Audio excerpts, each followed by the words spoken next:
I remember it very well. I'm John. I'm an actual 911 dispatcher. I'm joined as always by Drew. He's an actual cop. He did that job for 29 years. Yes. So what Carlee Russell is paying back for 30 years, she's not paying back her mortgage. She's not paying back a house. She's trying to pay off the cost of a hoax back in 2023. She set herself up as the victim of a roadside kidnapping. It was an interesting case that we covered here. I'm not sure if we were covering it within the first couple of days in which Carlee Russell was still missing and it was still a mystery, but the mystery unraveled in record time. She had to come out and tell the world that she had staged the whole thing for reasons which remain a mystery. Drew, do you want to dive into the story so that when we explain why she's on a 30-year plan to pay back the city of Hoover for a hoax, that this will make some kind of sense? Yeah, to get there, let's see where the whole thing started. Hey guys, Mary Barron here in Jefferson County. Carlee Russell was back in court this morning for a restitution review for her false reporting charges. Now, this all happened back in 2023 when Carlee called 911 claiming that she saw a toddler on the side of the highway. She later disappeared for days, and when she returned home, she claimed that she had been kidnapped and managed to escape. Now, a judge has ordered that Carlee pay nearly $18,000. She makes a monthly payment of $50 a month, which the judge is looking to increase that amount in October. All right, John, 6.4%. That's where the progress bar is at right now. It's nearly $18,000 that she owes in total, which is a deal, a bargain, and everything else. Before we go anywhere near the 911 call, I want everyone to see those numbers on the screen.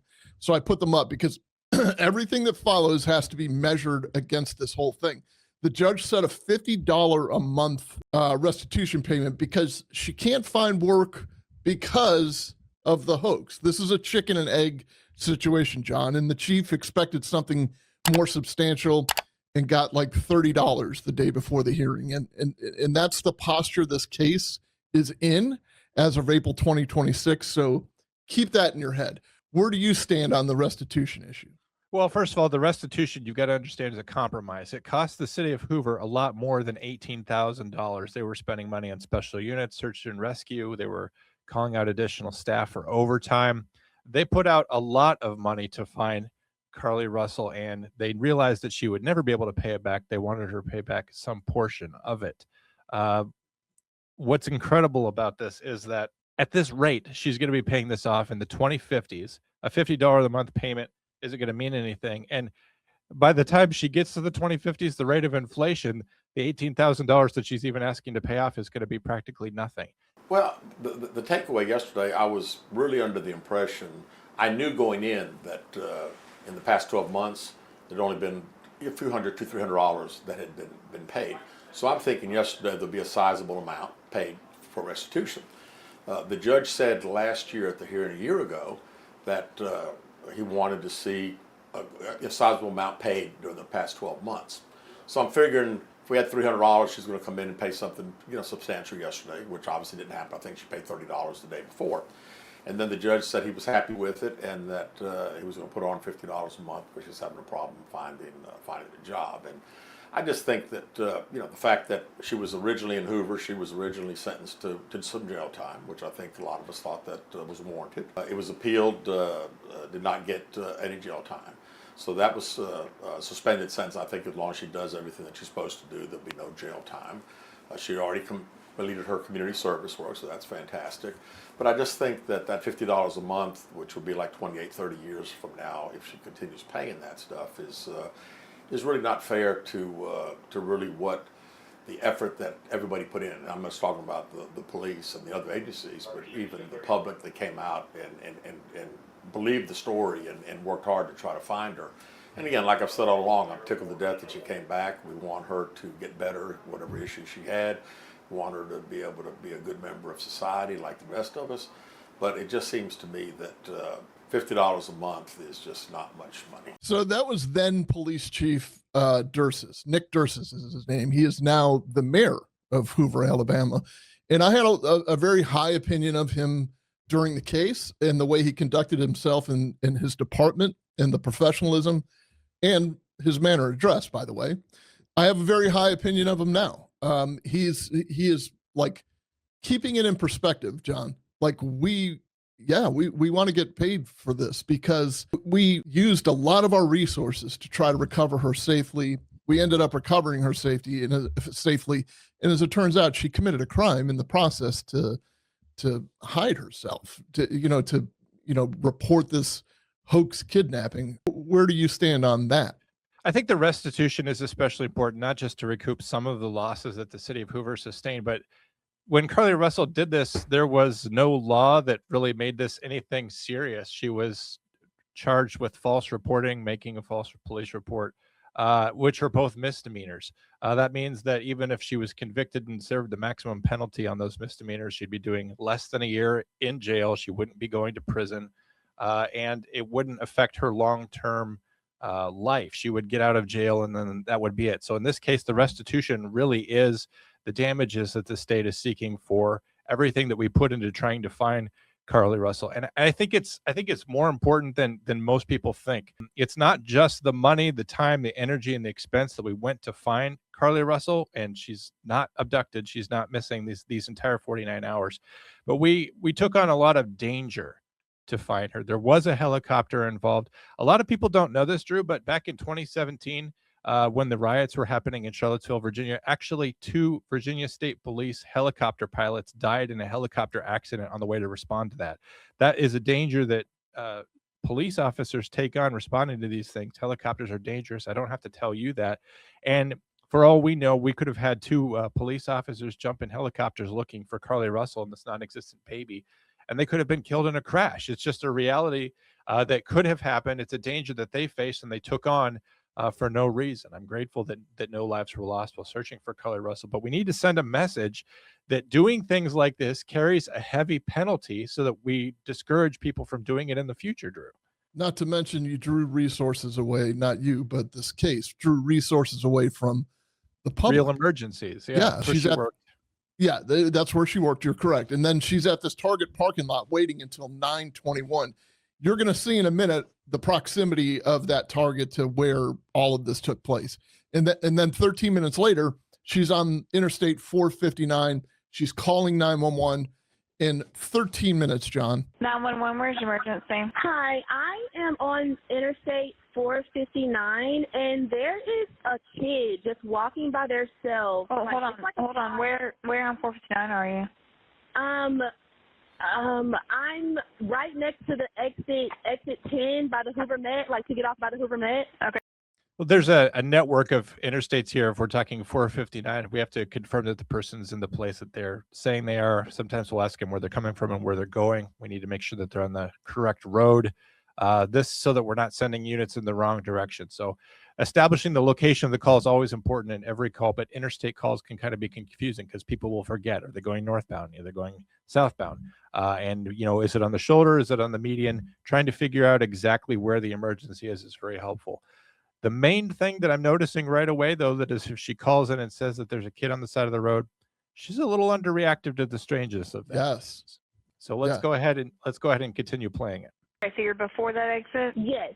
Okay, and were you headed southbound or northbound? Like toward Tuscaloosa or toward 280? Towards Tuscaloosa. Okay, and was the child on the left or right side? On the right side. Were they walking northbound or southbound? They're walking towards Tuscaloosa. Walking southbound, or how old do they look? Like a toddler, maybe 3 or 4. Did you pull over with them? Are you still with them? I don't think people understand, John, that there are 6 different options of where this kid could be. Because when you think about it, if you just call 911 and say, hey, there's a toddler walking on 495 or whatever it is, 459, are they southbound walking southbound? Are they southbound walking northbound? Are they on the east shoulder? Are they on the west shoulder? And so there's 8, right? Because the opposite happens. Are they northbound walking southbound, northbound walking northbound? Are they south of the on-ramp or the north of the off-ramp? It gets very confusing on the interstate. But the other dead giveaway right here is that you don't hear the phone ringing in the background. I can tell you from someone who's taken a lot of emergency calls on the interstate that every single person out there, you can see plenty of cars. This is, this is 9:30 at night, but there's still plenty of cars out there. Every single driver thinks that they're the only one that it would occur to them to dial 911. So you'll suddenly be flooded. You'll be hit with 60 911 phone calls, all reporting the same thing. And you kind of have to triage those and see who actually knows something and who doesn't. I've taken a fake 911 call before for an overheight truck slamming into an overpass. This would have been a huge emergency. We would have been closing down the interstate. We would have had mass casualties potentially, but we only got one call on it. So I've got units coming, lights and sirens, code 3 from far away. And the phone's not ringing. And, I let them know on the radio. I'm like, hey, just so you know, we've only got one call on this. This is probably not true. And a dispatcher's 6 cents for any interstate call where there's only one phone call on it, it's going to kick in pretty early, Drew. That's a brilliant observation. Yes. Okay, are you with the child right now? No, I'm not. I didn't get out of the car. I can see them though.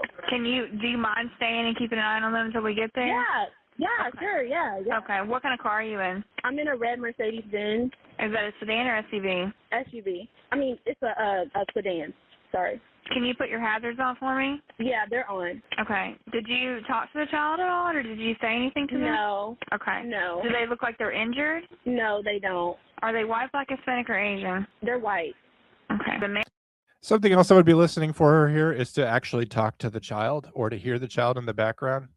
It's that you're not getting any of those details. Normally you would hear a child crying in the situation, or you would hear Carlee saying, what are you doing out here, baby, or something like that, but you're not getting any of that crosstalk at all. Male or female? I think it's a boy, a little boy. White male? Okay. Is he wearing clothes? Yes. I was thinking the exact same thing, John. Would it be a safe assumption to say that you'd be getting a play-by-play, like high percentage, like 95% of the calls you get on something like this, even if it's a dog? I'm not comparing a dog to a baby, but would you not be getting a complete play-by-play of what the baby is doing at that point? You would be, and you wouldn't be getting confused things like, I think it's a boy. The other thing that keeps us locked into this, however, the thing that keeps the hoax going is, so we already have reasons to disbelieve what's happening or to believe that something else is happening. But the danger of a child being on the interstate means we have to take that situation seriously. At this stage, we can't say, well, this just doesn't make sense or this isn't adding up. We're going to treat it as though it's 100% genuine, just because if we don't and it is true, I mean, the implications of the danger are staggering. Okay. What is he wearing? It's a white T-shirt, and it doesn't look like he has any pants on. It looks like a diaper. And you don't see any cars anywhere? No cars are anywhere. Okay. All right. What's your name? My name is Carlee Russell. And you don't see any injuries on the child from where you're at, correct? No, but I can't really see them that good. Okay. Try to keep an eye on them for the best that you can, because I don't want you to lose track of them. Okay. All right. And do they have shoes on? No. Shoes? Not that I can see. I can't really see that well. Okay. All right. I've got them on the way, okay? Just try to keep an eye on them, but officers are on the way, okay? Okay, thanks. Thank you. Okay. The cell data says that she was 1,800 feet away, or there was 1,800 feet of movement. And when you're traveling at that speed, are you able to see? Like does that not send your hackles up as a dispatcher when you're hearing those things? Now, what I'm believing or what I'm hearing is that she's pulled over, she stopped with hazard lights on, and that she's looking out in the darkness. She's not with this kid, so she's got to be stopped in order to maintain direct line of sight. This is in a wooded area. If she's driving at all, she's probably going to lose sight of this kid. And everyone's instinct, of course, would be to stop. When they compared her 911 call that you just heard, the actual timing of it, to the telemetry from the black box recorder inside her car, she moved 1,800 feet, which is like something like 6 football fields, which means she's still cruising along when she made that 911 call. And of course, we've got footage of vehicles stopped out here on the interstate, which is also something that I don't know why she thought she could beat highway surveillance. But once we were able to kind of get the facts, we realized that at no point did she ever believe this.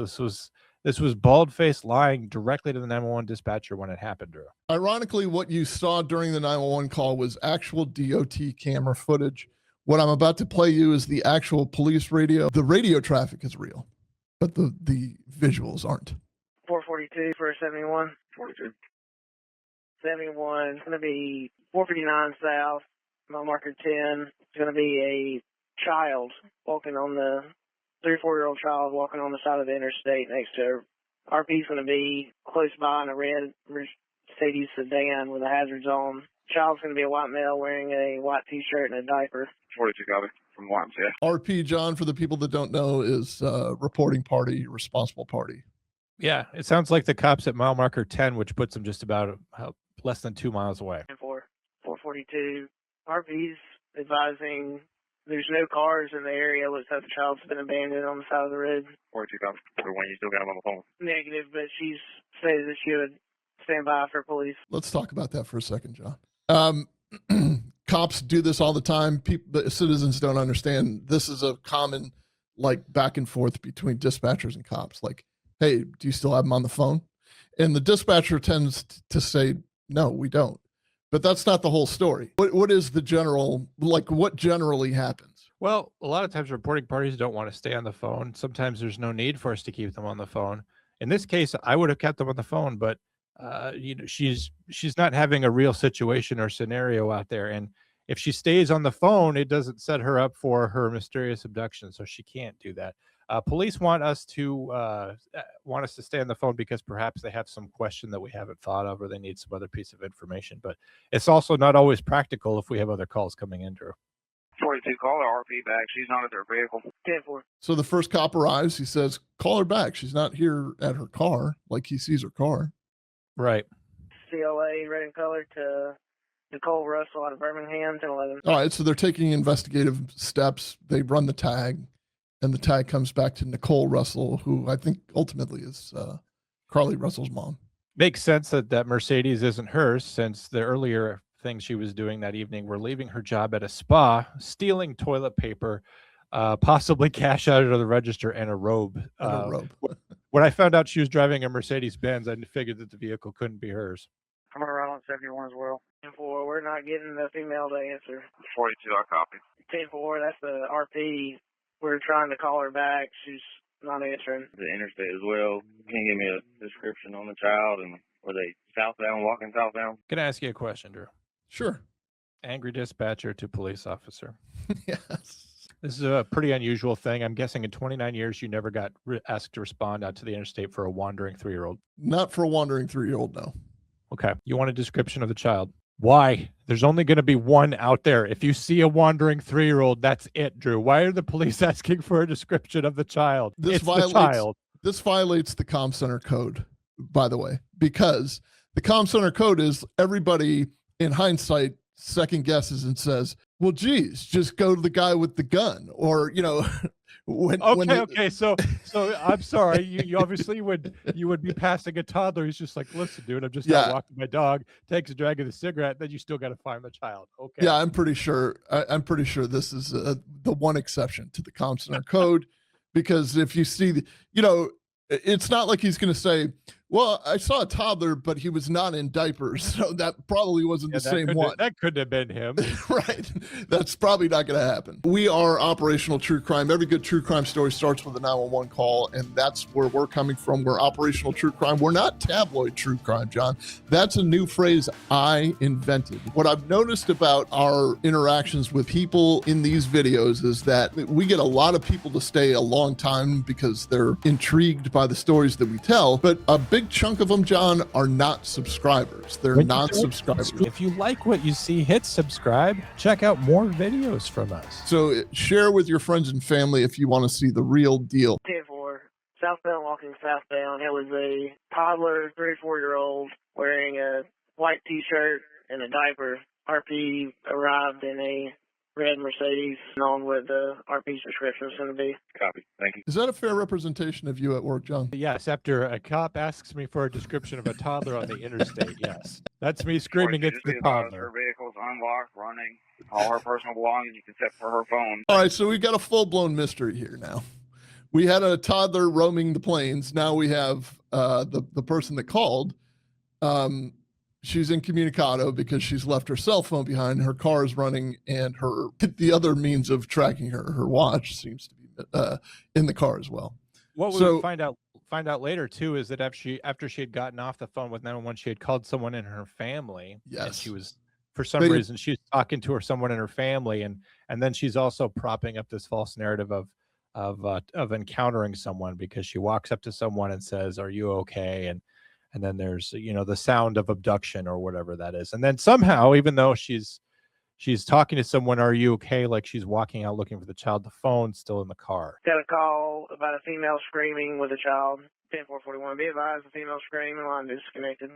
Down in Black Ford F-150. She was on the phone with her daughter when it occurred. Incoming personnel, just start 64 in the area. We're good down here. All right, so now you have like a supervisor or shift commander just kind of saying, "Hey guys, like start looking around the area. We don't need more police cars at the empty Mercedes. We need more police cars like in the surrounding areas trying to find either the woman that called or the baby." That reminds me of a cop once who said that he would go back to the scene of the crime. This guy was near retirement, and the incident commander said, like, "Let's not go to the one place we know for sure that they're not." Let me check and see if we have any air assets available to us. Okay, air assets, John.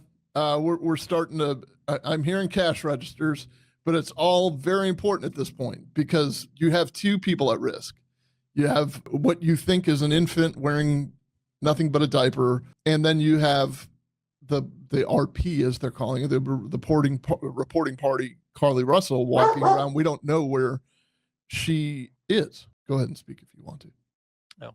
Yeah, so the helicopter's flying in the air, and it's important because we don't know where the baby is. We don't know where the reporting party is. And they're going to go out there when using heat imaging or whatever it is that they need to do to try to find them out in the woods. The idea that they're going to try to locate a vehicle that's fleeing the scene is pretty much futile at this point. They're hoping that they're out there in the woods, Drew. I'm going to paint the picture a little bit better of where this is located in a second. 10-4.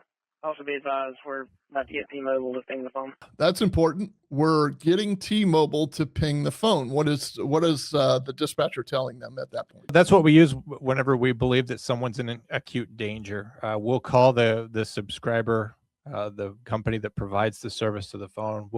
We have to jump through a few hoops when we talk to them. They have an exigent line, a legal demand line. We have to say who we are, what our authority is, why we are asking for this information, because it's a release of liability.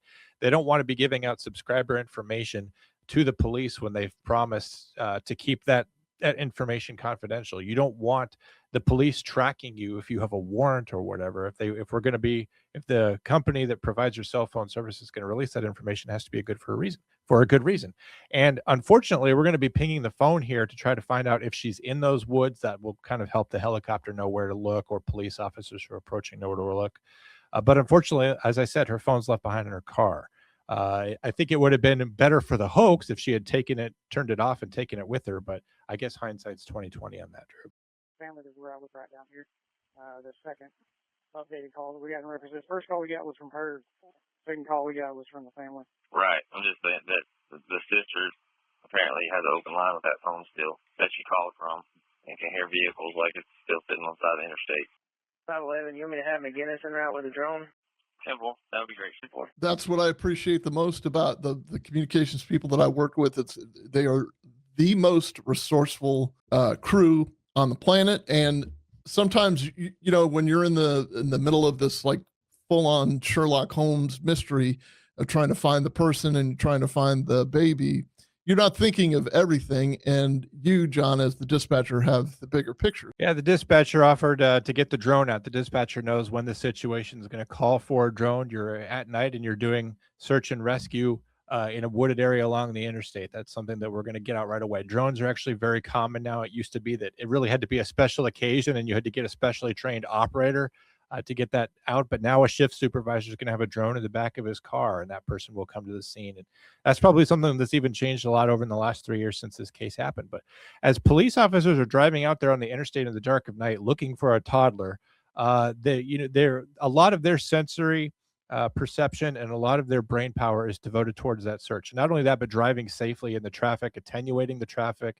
setting that up so traffic's going to flow over the crime scene and not come to a complete stop. When you're in a situation like that, you don't want to have to think of everything. And that's why a dispatcher who's physically removed from the scene, who has been through this before, remembers all the resources and options that we have available, can proactively offer that. So like, hey, it looks like you're going to be doing search and rescue. Should we wait? Why don't we go ahead and just call the person with the drone and get them going that way? We can always call them off later, but it makes processes move faster because you've got a second brain on the radio doing the work with you. So as John mentioned a minute ago, the claim, the reporting of a wandering 3 or 4 year old boy with a diaper on in the interstate, the data doesn't support it. Carlee's vehicle traveled 1,800 feet, which, as we've pointed out now, is 6 football fields while active on the call. And you saw the flashers. You saw her driving on the side of the road, just creeping on the shoulder. And she was claiming to slowly follow the child in her vehicle. That would put the kid walking almost 3 miles an hour. Like, I think the average human walks 7 miles an hour, something to that effect. Like if you're trying to find a missing adult, with dementia or something. 7 miles an hour is a good jog. As someone who's on my treadmill every day, I'm sweating by the time I get to 4, Drew. I don't believe maybe, it. 7 miles an hour is a good jog. As someone who's on my treadmill every day, I'm sweating by the time I get to 4, Drew. I don't believe it. I don't think a toddler can do 2.89 miles an hour. That you just put them on a whole bunch of sugar if they're moving that fast. So let me walk you through this. This is what it would look like. I mean, it's real choppy because this is just Google Earth, but this is what it would look like if you were driving down the interstate. Just imagine, you're looking off to your right, off the shoulder. It's not even on the driver's side. It's on the passenger side that you'd be looking at. So if you're going at speed, even if not with your flashers on the shoulder at, doing the crawl like she was doing. And by the way, this is the actual spot. This is the, you could see the mile marker sign there. And just beyond that, the exit sign that describes the exit. And I overlaid it here at one point. You could see, this is from a different perspective because this is the DOT camera, but that's essentially where she stopped. And if you look, like, the yellow is the mile marker, the red is the sign, and just beyond those woods off to the right, you see the 2 blue dots. There's a bunch of houses, and just beyond the houses is magically a huge shopping plaza. And in that shopping plaza, John, there's this what you are very familiar with due to your former employment, a super Target. And that's where investigators did a lot of research and video and kind of determined that she went into this building a little survival kit. Yeah. What was taken was everything needed to stay gone. So she left the electronics so she couldn't be tracked. Essentially, when she staged the scene, she had this running Mercedes-Benz. Her wig was in there. That was even in the radio traffic. A cell phone, her purse, which contained her Apple Watch, just another means to track her. And there was some Mediterranean takeout food, which she had bought just before making the 911 calls. So it kind of like just added to the mystery, right? And then there's some Target purchases, namely Cheez-Its and granola bars, like a getaway bag, I guess. And she stole, like you mentioned before, that dark bathrobe and the toilet paper from work. So we're all set up here for what would prove to be later a hoax. I mean, it just so happens that she pre-thought of everything that was going to get her tracked or in trouble, and you'll see in these hoax cases, there's been a few kidnapping hoax cases. They always fill in the gaps before the questions are asked. Yeah. So, and they never think that their background is going to be investigated, like all their activity leading up to this incident. First of all, after she made those purchases at Target, which she would later claim was the same food that she was forced to survive on while in captivity. Like, we're not going to notice that she purchased the exact same thing that she claimed that she was eating. I guess she thought that they were going to like pump her stomach at some point to make sure that her story was true. But she, in the weeks before this happened, she Googled such things as, do you have to pay for an Amber Alert? Like, first of all, an Amber Alert wouldn't be issued in this case because we don't have enough information about the child. Normally with an Amber Alert, you've got someone who witnesses an abduction. We know the name of the child. Often we have a description of a vehicle or something. There wouldn't be an Amber Alert in the situation because we don't have enough information to put in an Amber Alert. But she's also like reviewing the movie Taken with Liam Neeson because she wants some pro tips on how to do a kidnapping. It's pretty low grade criminal activity when you're like, I want to think of a crime. I want to do a crime, Drew, but I can't think of a good one. Why don't I watch a good movie for some pro tips on how to do it? And this is where you and I mean dispatchers and cops and other professionals in this area, we hate watching movies like that because we're like, well, this is so inaccurate, or this basic thing that a police officer or a 911 dispatcher, this basic thing that they would do in every single circumstance like this would prevent the rest of the movie from happening. You have no idea how often, Drew, that I'm watching a procedural of some kind, and I say, but what about this? And the person I'm watching it with says, do you want to shut up? Because if you did that, there would be no show. That's the reason why they didn't. That's why they didn't status check the officer. That's why they didn't run a background check on this person, because there would be no show. But that's how Carlee Russell is running this thing. And so it's no wonder that it didn't work out for her, Drew. Yeah, the thing that you just mentioned that stands out to me the most, and I guarantee the investigator's eyes lit up about 300 shades of white. She researched, her researching what an Amber Alert costs. First of all, I mean, that's a ludicrous thought anyway, but she, to actually Google that. But, that just, to me, researching what an Amber Alert costs, it's no longer curiosity. Like it's in the planning. It's not curiosity. Like you wouldn't, even if you were sitting around with your friends at the spa, would you do you think that would be in the conversation? No. But I do recommend for you, just everyone out there listening, just randomly Google the most insane shit as possible, so that no matter what happens in your life, investigators are baffled by you. Yeah, you never know. Well, I don't know about monthly payment. I would have thought that maybe, here's the deal. You're not going to jail.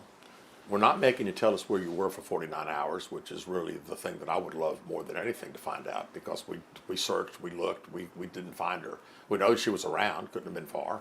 I would have been good for, give her several years to pay, but at least give us the information that we want so we can kind of know for ourselves what took place. Can't really come up and say what the monthly would be. I would have thought that within 2 or 3 years, let's get this thing paid. Regardless of what you got to do, let's just get this thing paid. I had a thought on why she won't say where she was at, Drew. What is it? It's because she had a co-conspirator. Her boyfriend was out there on social media saying she's out there fighting for her life right now. That Carlee Russell did not walk away from the interstate, and that she didn't walk over to Target or whatever in the area. She was at Target beforehand. She got picked up by somebody that was driving behind her or something, or she walked down to a prearranged area and had a ride waiting for her. And then she laid up with that person. I don't believe that she took that toilet paper and that bathrobe and laid out in that small grove of trees between the interstate and the shopping center. She had somebody pick her up, but she doesn't want to implicate that person, because now you can, if you have two people that are involved in this thing, you could tack on conspiracy charges of some kind, but also just get that person in trouble, and she wants to protect that person. And the other thing that's just hilarious about this case, Drew, that I keep forgetting to mention, is that we're talking about her paying back this restitution and how she's not able to get a job.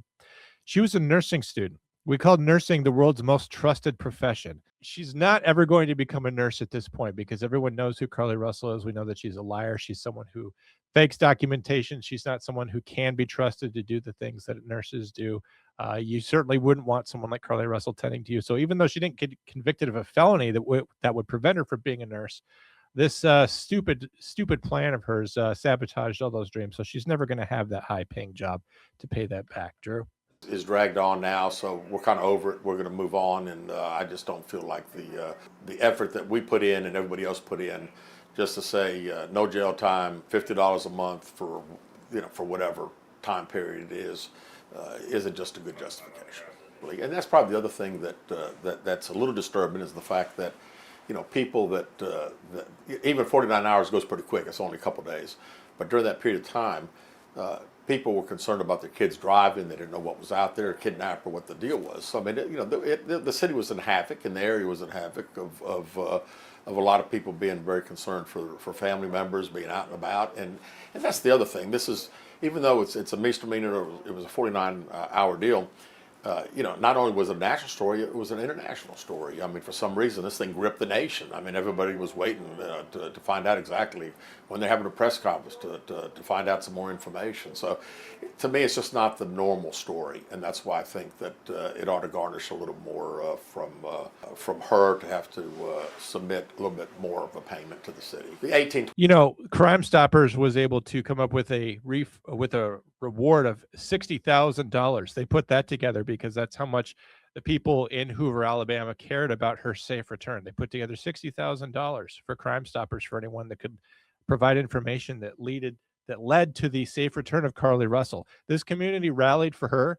She was exploiting them the entire time, and she is doing nothing to pay it back. $20,000, $30,000, or $50,000 that we probably spent. that's kind of not even relevant to me that they're under the situation that she conducted herself, that we ought to get compensated. That's all. She's always never. The only time she really ever talked to us was the time that she talked to us at the hospital when she had come home that night and was taken to the hospital, and that's when she told us about the kidnapping, and that's the only time that we've ever really had any time to talk to her. We've been shut out ever since. What would you have liked to see done differently yesterday? Well, I would have thought the judge would have said this is not, $300 is just not quite enough money, and $50 a month is not quite enough money. Let's get a substantial. If we're going to have a hearing in March, which is when the next hearing is, I would have thought that let's have a substantial amount paid by that point in time. So you heard at the top, though, with the news reported that there was not a substantial amount paid. This was way back when, and we fast forward to, it turned out to be the hearing in April of 2026, and there hasn't been a substantial amount. To the chief's point, it's not necessarily like he's a police chief. He's budgeted for this. He like you pay your taxes, so he's expected to run a police department to keep everybody safe and keep everybody happy and remain neutral and all these other things. And emergencies are going to happen, and we have that stuff budgeted in there, but those are budgeted for genuine emergencies. And like to his point, you can't just make stuff up. Like every one of those resources came off the board for a real call that might have been happening somewhere else, and that's not abstract. It's real assets that should be protecting real people that are being paid by the real taxpayers who are not hoaxing a kidnapping. Yeah. And if he's looking at his budget and he's like, well, we've got this built in for emergencies, let's go ahead and release those funds because we need to find Carlee Russell, and it all was a hoax. And then later that same budget year, this can happen, especially at a place that has this kind of interstate infrastructure. You can tell it's a busy place. What if you've got another emergency and all of a sudden you're asking for the release of emergency funds to respond to this because your budget was already used up? And that's really the situation that he ultimately faced, because Carlee Russell didn't pay back $80,000 right away. And so the city and the taxpayers really bore this cost. And we're on a 30-year timeline to get this back. And it was a compromised amount to begin with. She had to pay $18,000 back. It's just a travesty of justice here. She did community service, which is great. Completed that. Let's get some of the money back to the city. Our constituents paid for all that. So let's get compensated and move on. It's not anything personal against Carlee. Like if you don't see that, and you don't see that the chief's demeanor is that, not every chief comes across this way, but that is the genuine concern. Like, look, nothing personal. It really isn't anything personal, but you did something wrong and you're going to have to take accountability for it. And you wronged the citizens that I'm charged with protecting also. And I'm just trying to recoup some of their money. And I don't think that's unreasonable.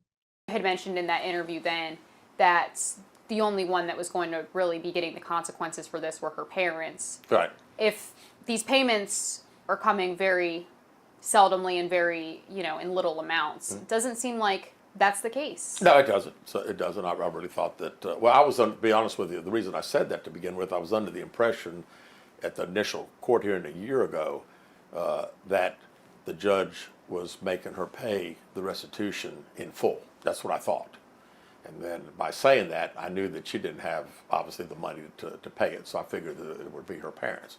So obviously that was not the case, did not make it pay it in full. And I don't know if you can go out and get a loan to pay that type of money back. But it's over. The decision's made, and she'll pay the $50 a month. And again, hopefully the city will get compensated at some point in time. Even if that's 30 years from now. Yeah, let's hopefully most of us will be retired by then. I think it's hilarious. He says you probably can't go out and get a loan like that. Yeah, you're supposed to go to the bank and get a personal loan.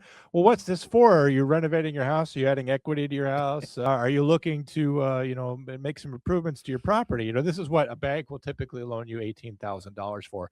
You say, no, I perpetrated a 49-hour hoax on the city. But you could totally trust me with this money. Yeah, Honestly, I am not. her credit rating should be I was gonna say. if this incident could at all be reported to Equifax, her credit rating should be at about 2. Yeah, I'm not a credit risk. I'm just give me a signature loan for the restitution, and we'll call it even. And I'll pay you back $30 a month for the next, $50 a month for the next 30 years or whatever. So claim one was that she was abducted by a white male with orange hair and a bald spot, which That's just ridiculous. The specificity on that. If you're talking Yes. about someone with orange hair and a bald spot, I immediately pictured a clown when you said that. Someone with orange hair and a bald spot. Yeah, I believe I referred to him as Ronald McDonald in the initial episode I did, a couple years ago. But Those details that they're so strange and specific, Drew, that's something that people who are lying, they'll give you something like that as a cop Yes. to make you think that they're telling the truth. When the truth is, she should have just looked at a picture of the most average looking white dude you could ever find, and then just describe him back to police, right? you could describe the officer that's standing in front of you, and the officer probably wouldn't catch on. So claim number two was that she was forced over a fence and into the trailer of an 18-wheeler. That was unverified, but she also had these claims where, like, well, they didn't want to put the handcuffs or zip ties on my wrist because they didn't want to leave marks. And this is why I say they always fill in the blanks. They fill in the questions that you're going to ask. They've pre-thought. They've got an answer to everything. Yeah. When they asked her, so why didn't they tie you up? She should have said, hell if I know. I don't know. The claim, so that was unverified. Claim three was that there was a female kidnapper accomplice who fed her cheese crackers in this tractor trailer. And it sounds suspiciously like Cheez-Its, but whatever. And then claim four is she escaped on foot through the woods. That was completely debunked. That was debunked by, I believe, video in the neighborhood. So there was one more that was actually on here that she claimed at one point that she was forced to disrobe and that they had pictures taken of her, that the nature of her abduction was something very heinous. I think it's important that you mention that because first of all, she's making a claim against someone. What if they had arrested someone and said, is this the guy that did it to you? She'd be forced to say, yes, I guess. And that person would be charged with a heinous crime. But she's also preying on the sympathies of people. And she's trying to imply that she's been humiliated and that she shouldn't be subject to stronger scrutiny about what happened because she's a victim. She's been traumatized. And she enjoyed a 2-day vacation from life somewhere, possibly with her boyfriend. But she preyed on innate sympathies that we all have for people who are victims of assaults like that, Drew. The Hoover Police Department had over 300 hours in overtime. There were state and federal agencies involved in this thing, canine tracking units, aerial drones with FLIR, forward-looking infrared. That's not cheap. I mean, it's a growing technology, so it's becoming a little bit more manageable. But then there were community volunteer searches too. And let's not skip over the emotional impact on an entire community. You're getting all this pressure as a police chief from an international news story. And you have people, your family, your friends, everybody around you walking around nervous in your town that you're charged with keeping safe and keeping everybody so that they don't have to worry about anything. And they don't know that there's not a kidnapper with an 18-wheeler feeding cheese crackers to people yet. They don't know that. And your job is to try to reassure them that, you're doing everything you can to recover the missing girl, because that's the main focus at this point, and find if there was a baby or if that was just a decoy or a lie or whatever. But there's all kinds of things that you have to think of that weigh heavily on this. And yes, there should be a deterrent in place, but there's no real deterrent if you're just going to charge her with a couple misdemeanors, not give her any jail time. Not that jail time would serve, but would solve anything really. There was no kidnapping on Thursday, July 13th, 2023. My client did not see a baby on the side of the road.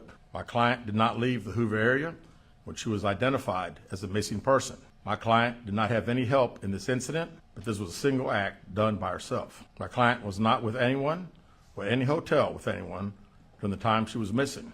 I find that to be a very conspicuous. That's exactly where she was. She was in a hotel with someone. She was not wearing fishnet stockings. You know, like it's just an odd statement right in the middle of this whole thing that the attorney put in there. I mean, I know that there were questions about, because there's a Red Roof Inn that's pretty close to that from what I remember. So I think that they were pre-answering a question that everybody had. My client apologizes for her actions to this community, the volunteers who were searching for her, to the Hoover Police Department and other agencies as well, as to her friends and family. You know what I find out about this, John? I know that she was apologetic in court, and I know that the chief believes her. Well, we know why she was apologetic in court. She gets She's her in own, front of the judge. Well, she gets a court-appointed attorney, and the attorney is like, "Oh, that's it. I don't know if you're aware of this, but everything that you've done, every terrible thing, it amounts to 2 misdemeanors. So you can actually just go ahead and confess to all this. It won't be a problem. You'll owe me $2,000 for this consultation, I guess, and then I'm out of here." Plea bargain, though, that you have to, when you plead guilty, you have to say that you did it and, more or less exactly what happened and saying you're sorry. That's just part of the sentencing, We ask for your prayers for Carlee as she addresses her issues and attempts to move forward, understanding that she made a mistake in this matter. Carlee, again, asks for your forgiveness and prayers. It's still unclear to this day where Carlee was during her missing 49 hours. But Carlee herself would reveal more into her mindset nearly a year later, as she spoke out for the first time since the kidnapping hoax in a post to social media. As she celebrated her 27th birthday, she wrote, "I wasn't going to make a birthday post, but I would be remiss not to publicly acknowledge the goodness God has shown to me. He not only allowed me to see another year, but he changed the trajectory of my life from the negative place I was in this time last year. To those who have been there for me, your kindness and support have meant the world to me. Whether it was a text, call, direct message on social media, post, prayer, thoughtful gift, or words of encouragement, nothing was too little, and each helped me to fight to live another day. Thank you sincerely for helping me find the light in the darkest of moments." She would end the post by saying, "The work is not finished yet, but as I step into this next year of my life, I am filled with hope and optimism toward continuing to overcome challenges, cherishing those who cherish me, and embracing the future and God's plan for my life with an open heart and mind. Happy 27th birthday to me." Oh, you scoundrel, social media. Happy. Well, I think social media is the reason for this, Drew. Like, a lot of people are guessing, why would you stage your own abduction? Why would you go through this? My guess is that, she's working at this crummy little job and she's a nursing student, but maybe she doesn't think that her prospects for nursing are going to be that lucrative. Why would you do this? The only thing I could think of is that she's after the same cheese we're after, that she's trying to make some kind of headway on social media, that she wants to have a TikTok or Instagram account that pays her to do something. And nothing will propel you past that initial phase of trying to gather followers, like being the survivor, the victim of an abduction, an incredible true crime story. At that point, you could just be famous for that. And then you can post pictures like this, and that Instagram all of a sudden is sending you money. So I think that's what she wanted to do. She didn't want to put in the hard work of building a following on social media. She just wanted to be given that to her over a weekend. And unfortunately, it didn't work out for her. But hey, happy birthday to you, Carlee. To you. What I noticed is the absence of the word sorry in that whole thing. But I think that there's a huge difference between like acknowledging the pain that you caused, which she did, but then it does nothing to resolve anything. It acknowledges it, like it doesn't. But what does it really do? And plus, she didn't learn anything. She's not having. Yeah. She's paying $50 a month, which to her is just nothing. She has no incentive to ever pay more. She probably doesn't have an incentive to get a real job. If she actually goes out there and gets something that's comparable in pay to nursing, she realizes, well, they're just gonna hold me back in front of court and make me pay more. So why bother to go out there and do it? She's obviously a bright kid. She was a nursing student. She got caught up in a little bit of the emotional drama of trying to call attention to herself and maybe took it a little bit too far. But she was raised in a church. She talks about her fellow congregants, and it just seems like it was a good family. It just kind of took a right turn, or maybe a left turn. I don't know what the direction of the turn was, but I think it would have been a bigger step instead of saying happy birthday to me, like, hey, I'm sorry to all of you. During Carlee's sentencing, she acknowledged she made a huge mistake, saying in part she was fighting through emotional issues and stress. She also said she was extremely remorseful for the panic, fear, and various range of negative emotions that were experienced across the nation, and specifically acknowledged and took accountability for the pain and embarrassment she caused to her family, church, friends, and community who were directly involved in the search efforts for her. Family, church, friends, and community. So she acknowledged the nation first, and then what was it? Family, friends, church, community. I don't know. It was the community that paid to find her. It wasn't Right. the nation, and it wasn't her church. Mentioning your church is just a low key way of patting yourself on the back. I'm a church going girl. It could be, but it's also if your family got a lot of support from the people at church, I think you'd be missing out. I think that's true, but why is that in this presentation? So here were the charges: false reporting to a law enforcement officer. False reporting to law enforcement and falsely reporting an incident. Just a Class A misdemeanor at the time. We're getting to that. The defense statement: there was no kidnapping. My client didn't see a baby on the side of the road. Everything's cool. There's no toddler roaming around with a diaper.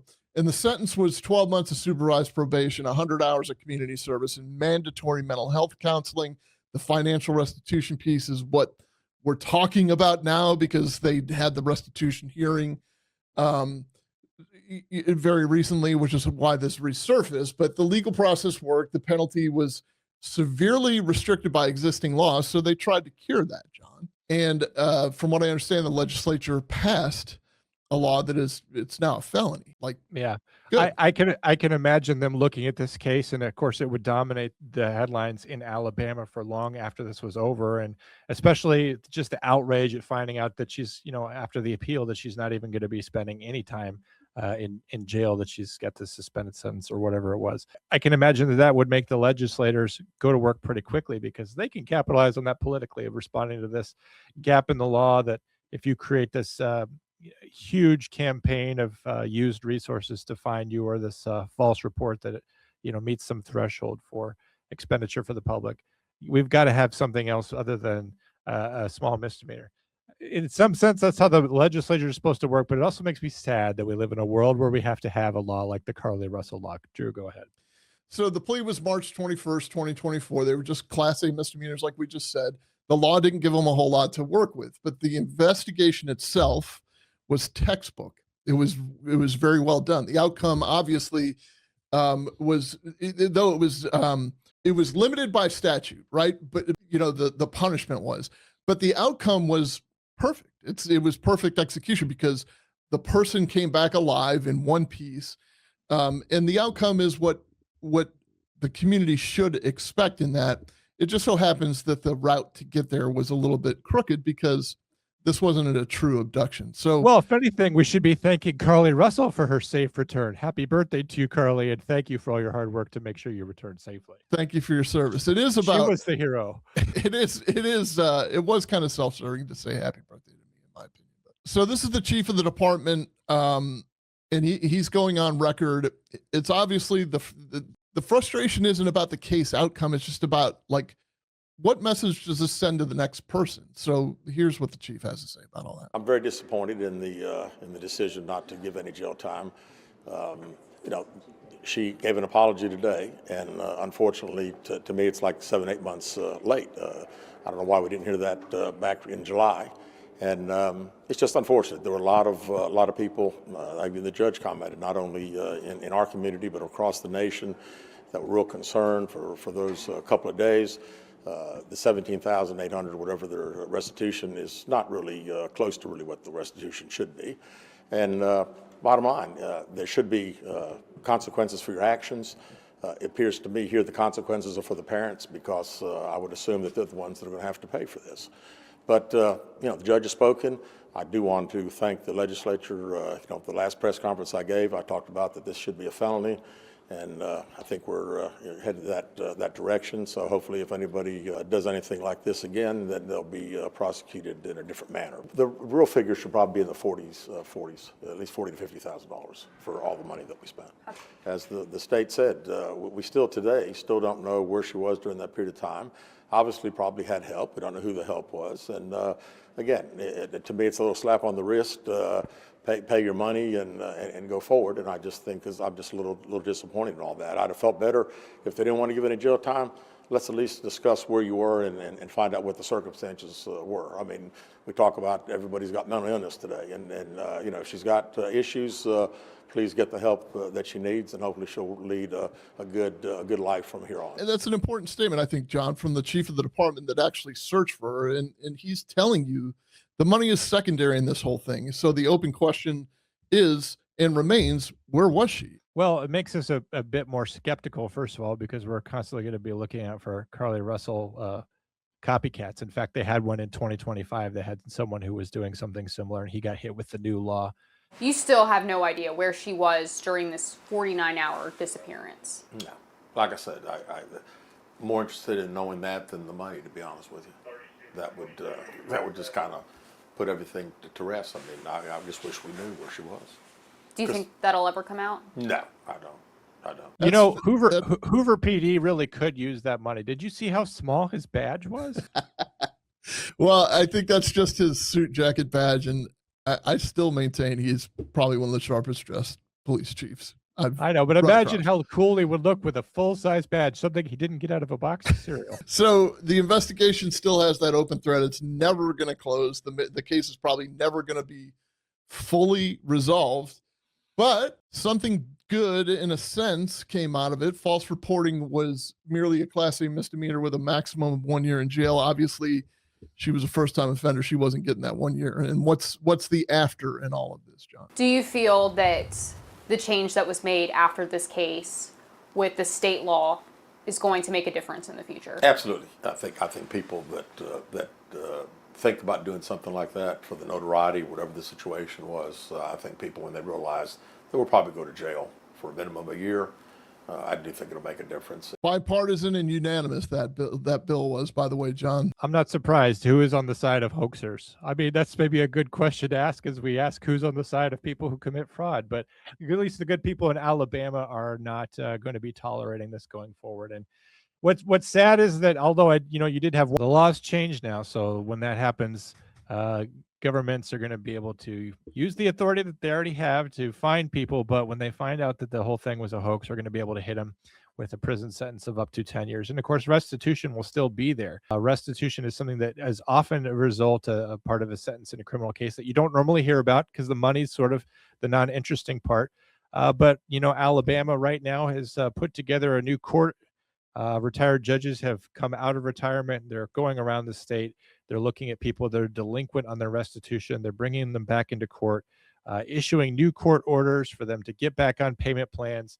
And then when they violate those court orders, that's when additional actions can be taken by the police department. You can be arrested again for violation of a court order if you're not keeping up with these payments. These courts could subpoena your pay stubs. They could see what money you're actually making. And they could deem, in terms of, what your income is, but also your expenditures, if you have children, things like that, what you should be paying. Alabama is in most states in this country, there's huge deficits of repayments and restitution that's supposed to be paid, not only to the people, but to victims. And if we can get back on that, if we can hold people accountable financially, they say hit them where it hurts, hit them in the wallet.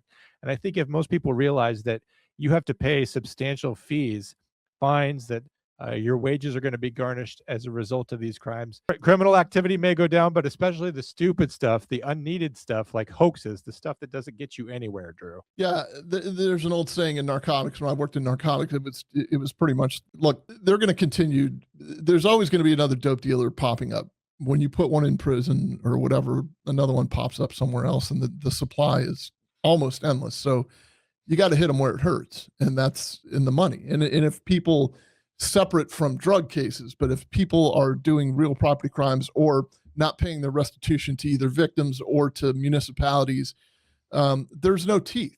And if they're being held to these restitution orders, then, like the retired judges are doing right now, then maybe there is some teeth. Maybe there is some prevention involved in this thing. The evidence was always there, and the call definitely had all the anomalies. The phone had the search history that kind of gave it away, and the staging was in the scene. That was another dead giveaway. But what this case gave us finally is pretty much a dispatcher's read on what the call sounded like from the other side of the line.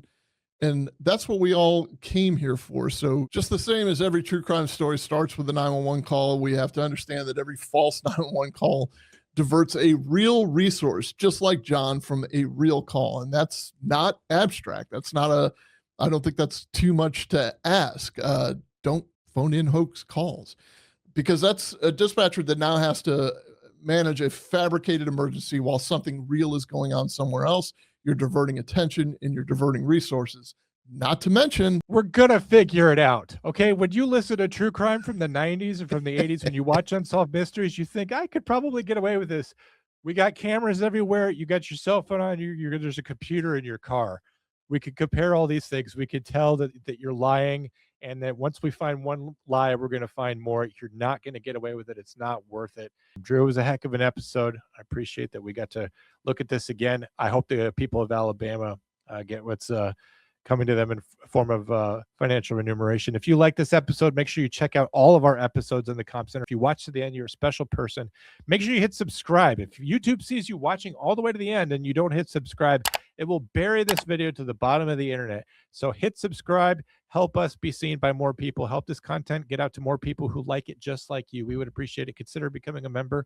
And there's tons of episodes in our back catalog for you to watch. Drew, 10,000 more episodes of Comm Center. this is just one of 10,000 more. 10,000 more. We're going to be here for a long time.